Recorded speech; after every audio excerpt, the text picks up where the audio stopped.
Hello friends, আজকে আমি আবার আপনাদের সামনে আর একটা মিনি ব্লগ নিয়ে চলে এসেছি। দেখুন, এখানে আমার মেয়ের আই টেস্ট হচ্ছে।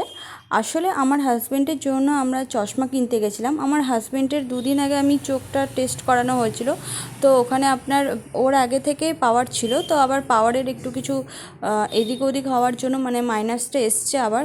তো সেই জন্য আমরা নতুন আর একটা চশমা অর্ডার দিতে গেছিলাম। তো সেখানে অনেক মেশিনপত্র ছিল মানে আই টেস্টের। সেখানে আমার মেয়ে অনেক দিন ধরে বলছিল আমাকে আই টেস্ট করানোর জন্য, আসলে ওর চোখে একটু সমস্যা হচ্ছিল। তো এখানে ওই জন্য আমরা একটু আই টেস্টটা করিয়ে নিলাম। তো আমরা গেছিলাম, দেখুন, চণ্ডীদাসের ফ্যাশন অপটিক্স। ওখানে চণ্ডীদাসের ঝিরামের অপোজিটে দোকানটা। তো এটা যে দেখছেন ইনি ডক্টর নয়, উনি হচ্ছেন দোকানের ওনার। তো জাস্ট ওকে একটু টেস্ট করে দেখলো যে হ্যাঁ আসলে বাচ্চা তো ধরুন সবসময় তো হয় চশমা শখের জন্য হয়তো বলছে আমার চোখে দেখতে পাচ্ছি না।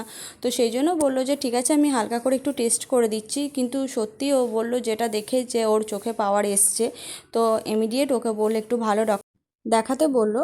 তো আমরাও চেষ্টা করছি খুব তাড়াতাড়ি ওর চোখের ডক্টরটা দেখানোর। তো আপনাদের যদি কোনো দুর্গাপুরের মধ্যে ভালো আই স্পেশালিস্ট কিছু জানা থাকে ডক্টর, তো অবশ্যই আপনারা একটু কমেন্ট করে আমাকে জানাবেন, তাহলে আমাদের খুব সুবিধা হয়। আমরা এমনি জানি যে দিশাতে দেখানো হয়, কিন্তু দিশাতে গেলে সত্যি বলছি প্রচুর দেরি হয়। সকালে গেলে সেই দুপুর কি মোটামুটি হ্যাঁ দুপুর তো হয়েই যায়। তো ওই জন্যই জিজ্ঞেস করছি দিশা ছাড়া যদি অন্য কোথাও ভালো যদি আই স্পেশালিস্ট কিছু থাকে মানে ডক্টর থাকে, তো অবশ্যই আপনারা একটু আমাকে কমেন্ট করে জানাবেন। আমি আপনাদের আরেকবার ঠিকানাটা বলে দিচ্ছি, দুর্গাপুরের চণ্ডীদাস মার্কেটের ঝিলাম রেস্টুরেন্টের অপোজিটে ফ্যাশন অপটিক। ছেলেটার বিহেভিয়ার ভীষণ ভালো। আমরা এখান থেকে 3-4 বছর ধরে এর কাছ থেকে সানগ্লাস বলুন, চশমা বলুন, সব এর কাছ থেকেই নিই।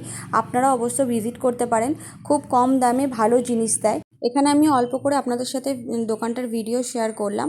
তো আমার মিনি ব্লগটা যদি আপনাদের ভালো লেগে থাকে অবশ্যই লাইক, শেয়ার অ্যান্ড কমেন্ট করবেন। সবাই ভালো থাকবেন, সুস্থ থাকবেন। টাটা।